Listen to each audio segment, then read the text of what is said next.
जैसे मेरे पिताजी जो को थोड़ा बहुत चित्रकारी वो करते थे और लिखते थे दीवार वगैरह पे कुछ कुछ जैसे टेक्स्ट लिख देते थे। तो उससे मुझे लगता है कि मेरे जब बचपन में हम भाई बहन जो भी लोग थे सबके अंदर थोड़ा वो उसका जीन था और सब लोग छोटे से ही ड्राइंग करना चाहते थे, लेकिन घर में लोग मना करते थे कि ये हमारी तरफ लोग अवेयर नहीं थे कि इसका पढ़ाई भी होता है और जानते नहीं थे। फिर मैंने छोड़ दिया। फिर उसके बाद मैंने मतलब बाद में फिर से मुझे पता चला कि इसका पढ़ाई भी होता है और मैंने फिर से शुरू किया जब मैं बीकॉम कर रहा था तब।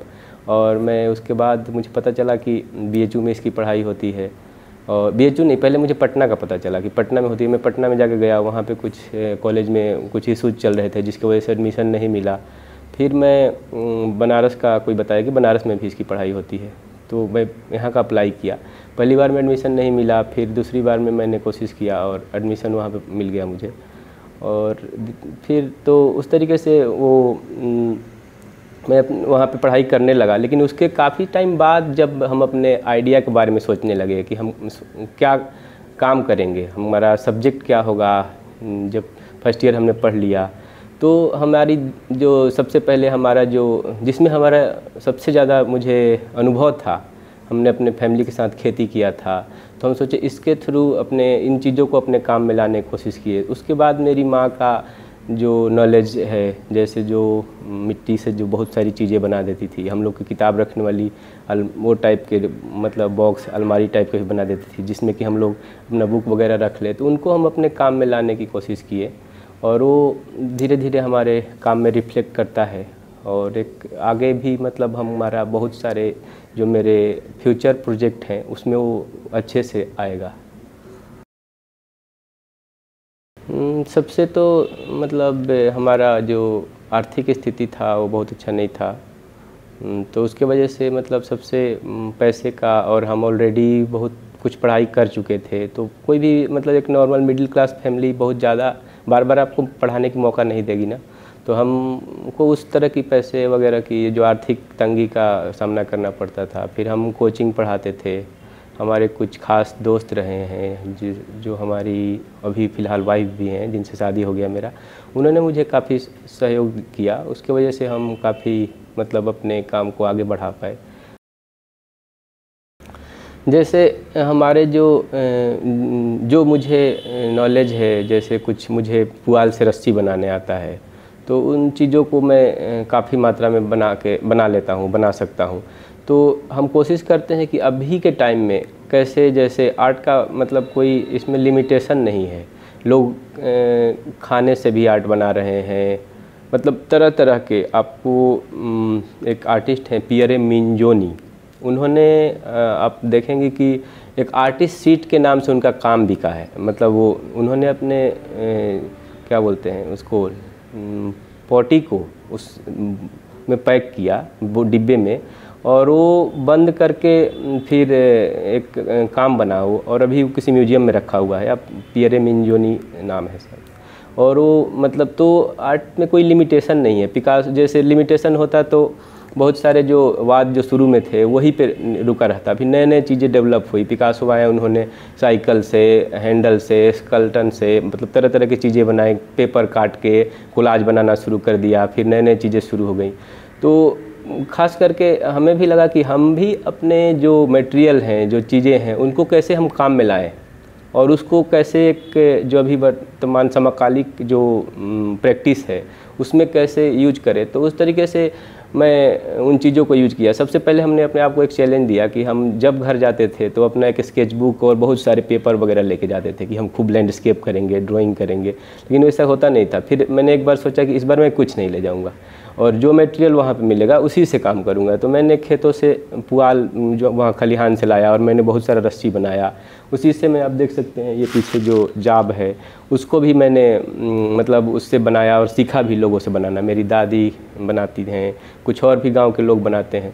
तो उन चीज़ों को मैं अपने काम में यूज करके ज़्यादातर काम बनाने का कोशिश किया।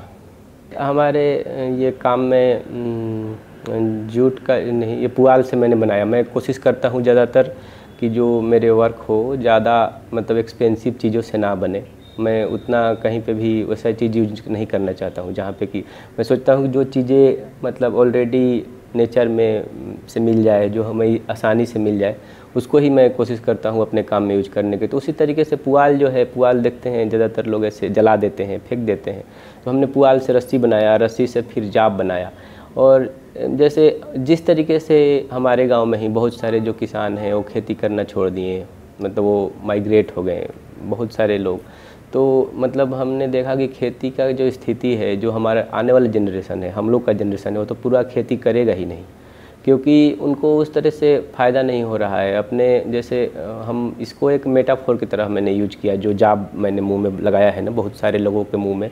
तो हो क्या कि जब वो किसान खेत में, जब बैल जो खलिहान में चलते हैं तो उनको लगा दिया जाता है ताकि वो काम करते रहे लेकिन खा न सके। तो जो अभी किसान का जो स्थिति है वो भी वैसा ही है कि वो काम खूब कर रहे हैं, दिन में भी रात में भी खेतों में भी लगे रहते हैं, और उसके बावजूद भी उनका मतलब घर नहीं चल पा रहा है। वो उनको कोई बीमारी हो जाए तो वो घर में ही उनको मरना पड़ जाता है, बड़ी बड़ी बीमारियों का इलाज नहीं करा सकते हैं, फिर से उनके बच्चे अच्छे जगह पे पढ़ नहीं सकते हैं। तो उस सेंस में मतलब एक हम मेटाफोर के थ्रू लगाए थे कि ये जाब मतलब मुंह में जाब लगा है, हम बोल भी नहीं पा रहे हैं, खा भी नहीं पा रहे हैं, वैसा एक स्थिति है। उस मेटाफोर को दिखाने के लिए हमने वैसा बनाया है। हाँ, जैसे मैंने प्रिंट मेकिंग में मास्टर किया तो ये सब टेक्निक मैंने सीखा अपने मास्टर के दौरान, बहुत सारे अलग अलग आर्टिस्टों को असिस्ट करके। मतलब साइनोटाइप मेरे कॉलेज में नहीं पढ़ाया गया, लेकिन हम किसी आर्टिस्ट के घर जाके मतलब उनको उनके कामों में हेल्प करके, उनके पास जो टेक्निक का नॉलेज था और तो उससे सीखा, उनके साथ काम किया, उनके साथ खाना बनाया, उनको असिस्ट किया एक तरीके से। और वैसे सीख के फिर मैं इसको अपने काम में यूज किया। और ये मतलब जैसे इसके लिए हमें कोई फैक्ट्री मशीन वगैरह में नहीं जाना पड़ेगा, ये हम खुद से प्रिंट कर सकते हैं। तो ये हमारा एक नॉलेज है, हमारा इंटरेस्ट है, और हम प्रिंट को जो प्रोसेस को एंजॉय करते हैं, किस तरीके से जब हम निगेटिव को जब प्रोसेस कर लेते हैं पूरा और प्रिंट को धुलते हैं, तो प्रिंट में देखने में जो एक हमारा जो अंदर से आनंद आता है उसको हम मतलब उसका मज़ा लेते हैं तरीके से। हाँ, मुझे ब्लैक एंड वाइट ड्राइंग पसंद है, और कलर में भी हम करना चाहते हैं, मुझे भी इंटरेस्ट है। दूसरों के काम मुझे बहुत अच्छे लगते हैं कलरफुल, लेकिन मुझे अपने काम जल्दी कलरफुल अच्छे नहीं लगते हैं। हम कोशिश करेंगे धीरे धीरे और कलरफुल करने का, लेकिन कलर को बैलेंस करना एक बहुत बड़ी बात होती है। बहुत सारे टाइम मुझे ऐसा लगता है जब मैं कलर डालता हूँ तो मेरे काम मुझे खुद पसंद नहीं आते हैं, तो इसलिए मैं ज़्यादातर चारकोल पेंसिल से करता हूँ। पेंसिल एक बहुत ही मतलब देखा जाए तो नॉन टॉक्सिक ही मीडियम है ना, कुछ उस तरह का इसमें ज़्यादा वैसा लग नहीं रहा है। कलर में बहुत सारे जैसे टॉक्सिसिटी है। एक्रेलिक एक तरह से प्लास्टिक है, एक्रेलिक का कम से कम यूज करते हैं हम भी, लेकिन बहुत ज़्यादा नहीं करते हैं।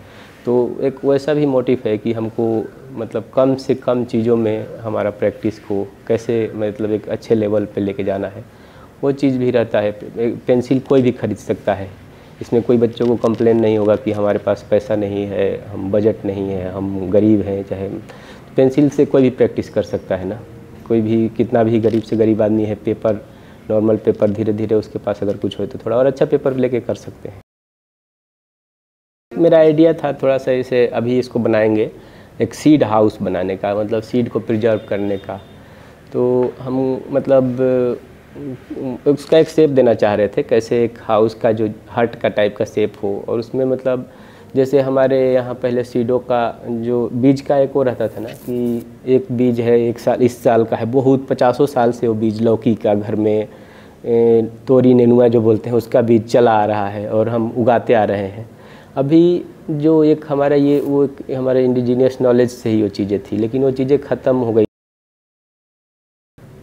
शोध का मैं थोड़ा सा अपना जो मेरा सब्जेक्ट का टाइटल है ecological art practice in India 21st century, तो जो इसका मेन हमारा मोटिव है उसको जैसे हम देख सकते हैं कि विदेशों में जो ये सब्जेक्ट है इन्वायरमेंटल आर्ट और इकोलॉजिकल आर्ट, ये 1970 के दशक में लोग करने लगे थे, लेकिन इंडिया में ऐसा कॉन्सर्न के साथ कोई नहीं कर रहा था।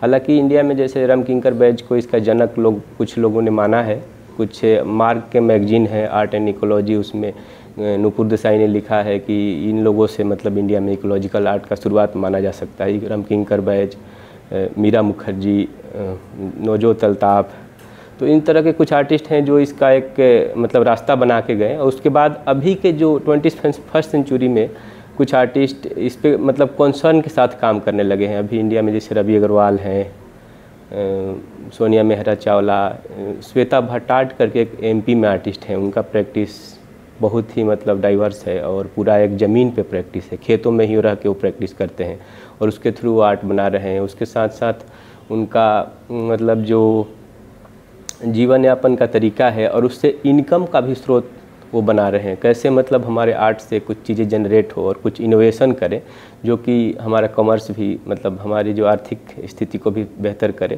तो वो चीज़ हम अपने मतलब ऐसे ऐसे लोगों को मैं ऑब्जर्व कर रहा हूँ, पढ़ रहा हूँ, देख रहा हूँ, उनका इंटरव्यू कर रहा हूँ और वो हमारे प्रैक्टिस मतलब उस तरीके से मेरा रिसर्च को मैं एक शेप देना चाहूँगा।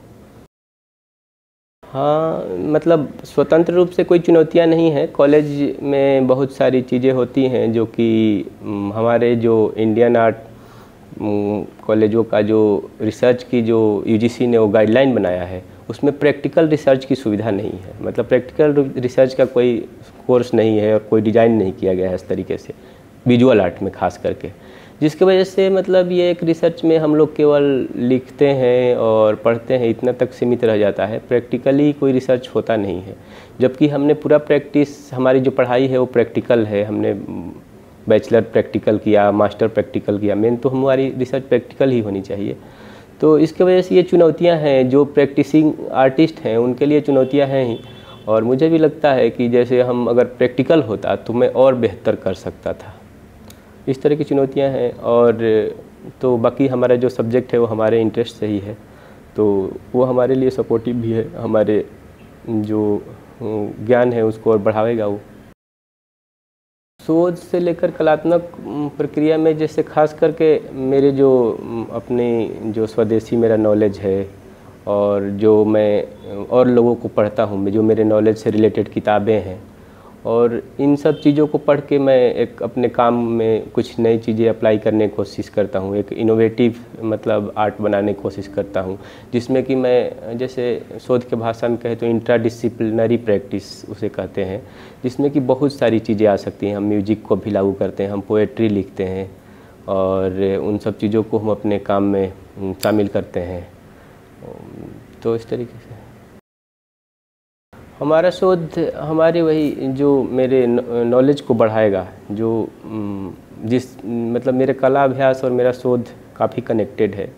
Ecological art practice in India मतलब ये इन्वायरमेंट इकोलॉजी के बारे में मेरा जो कंसर्न है काम करने का, उसमें भी मैं इकोलॉजी को ध्यान में रख के करता हूँ। किस तरीके से मल्टी स्पीसीज़ हो गए, जो सूक्ष्म जीव हो गए, जो कि हर चीज़ों को मतलब एक अगर हमारी धरती पे सारी चीज़ों का बैलेंस ज़रूरी है।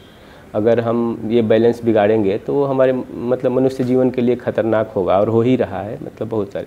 तो हम अपने प्रैक्टिस में कोशिश करते हैं कि कैसे मतलब इन चीज़ों का एक बैलेंस रखा जाए। हम वैसा मटेरियल वगैरह ना कभी यूज करें जो हमारे समाज को नुकसान पहुंचाए। मतलब बहुत सारे आर्टिस्ट, आप बहुत सारे मतलब किसी को पार्टिकुलर नहीं कर रहे हैं, लेकिन कभी कभी गलती से उनको मालूम नहीं होता है कर लेते हैं, बहुत अत्यधिक मात्रा में फाइबर प्रोडक्शन करते हैं जो कि बाद में वो कहीं पे प्रिजर्व नहीं किया जाता है। तो देखेंगे आप बहुत सारे फेंका हुआ, मैंने खास करके कहीं पे देखा कलाधाम में बहुत सारे लोग कुछ पैसे कमाने के लिए बहुत बड़े बड़े फाइबर कास्टिंग करके फिर वो फेंक देते हैं, वो कूड़ा में सड़ता रहता है वो धुएँ के माध्यम से। मतलब जैसे अगर हमारा फाइबर भी है, फाइबर ज़रूरी है, ऐसा नहीं है कि मतलब हम उसको निगलेक्ट करेंगे और लेकिन क्योंकि बहुत सारे लोग अगर हमारे पास फाइबर नहीं हो तो सबके घर में चेयर नहीं होता, तो मतलब लेकिन इसका जो रिसाइकलिंग है ये उस जगह पे होनी चाहिए, ना कि कूड़े में वो धुआं बन के नहीं वो रिसाइकल होना चाहिए।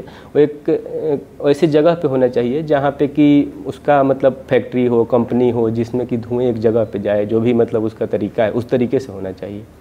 तो खास करके मतलब हमारे जो काम के जो मटेरियल हैं वो हम वैसा चूज करते हैं जो सस्टेनेबल हो। मतलब अगर हम नेचर से लिए नेचर में मिल जाए और उस तरीके के मटेरियल हम चूज करने की कोशिश करते हैं।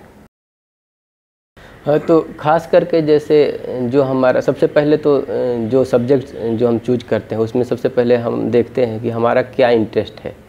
जैसे हम एक इंटरेस्ट नहीं होता है, लोगों का मतलब अलग अलग बहुत सारी इंटरेस्ट भी होती है। तो जैसे हम 4-5 इंटरेस्ट को सेलेक्ट कर लिए जो हमें लग रहा है कि इस चीज़ों में हमें बहुत ज़्यादा इंटरेस्ट है, उसमें फिर देखेंगे कि हमको इसमें सबसे ज़्यादा किस में इंटरेस्ट है, तो उस तरीके से हम एक अपना सब्जेक्ट को चूज कर लेते हैं। जैसे हम एक कवि का उदाहरण देते हैं। कवि मतलब बहुत सारे कवि होते हैं जो कोई देश को लेकर कविता लिखता है, कोई किसान को लेकर लिखता है, कोई प्यार मोहब्बत को लेकर लिखता है, कोई श्रृंगार को लेकर लिखता है। इस तरह से बहुत सारे लोग अलग अलग तरह से लिखते हैं ना। तो ऐसे भी मतलब आर्टिस्टों को अंदर भी एक हर कोई के अंदर एक इंटरेस्ट होता है। बहुत सारे लोग आप देखेंगे उनका इंटरेस्ट किसी का श्रृंगार में है, किसी का खेती बाड़ी में है, किसी का मतलब वो पेड़ पौधों में भी इंटरेस्ट है, कुछ लोग मतलब ये अपने घूमने फिरने में भी हर तरह का इंटरेस्ट है।